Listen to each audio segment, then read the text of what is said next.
Hello, a quick video for you here about transition words.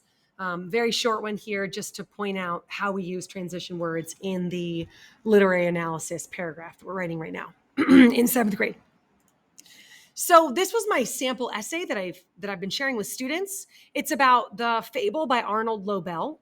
And I circled the transition words, that you may have not noticed when we first read this essay, but it's part of what makes this essay a good experience to read. So my first one is for example, my second one is later, then I have finally, and then I have in summary.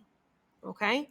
So just some takeaways about transition words in general is we want to always start a new quote. Like if you're introducing a new quote and you're beginning what I call the quote sandwich, check out my other video. I don't know how to link it. Linked right there. I don't know how to do that. I'm not doing that. You can go back and find it. Start each quote sandwich with a transition word, right? You're signaling, in general, any shift in topic or idea, like a new quote is a shift, right? It's something new, should come with a transition word or a signal, like beep, beep, beep, beep, beep. Transition is happening, something's changing. Why? Because it signals to the reader that you are done with the previous quote and you're now moving on to the next quote. Otherwise, they may think that that next sentence is still about that first quote or the second quote, right? Whichever quote you were in, you need to be like, we're done. We're moving on now. That's what those transition words do. Here is a chart that I really love of transition words. I hand this out to my students. I think when we're doing 3 pieces of evidence from a book, I think the time and sequence are great ones, especially if your quotes kind of move throughout the book. But you can use a lot of these.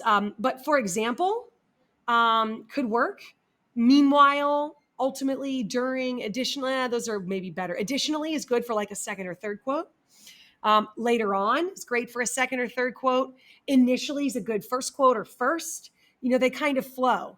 You might choose first, then, and then finally. You could do initially, later on, and then your third quote could be ultimately or finally, something like that. Now, when you come to your final sentence or perhaps your concluding paragraph, here are the conclusion ones. Love these. In conclusion, in closing, in summary. Finally, maybe. In the end's a good one for like talking about in the end, here's what I think the author's message is. So here these are. Make sure that you signal that your first quote is starting with transition word, your second quote, your third quote, and your conclusion, whether that's one sentence or more than one sentence.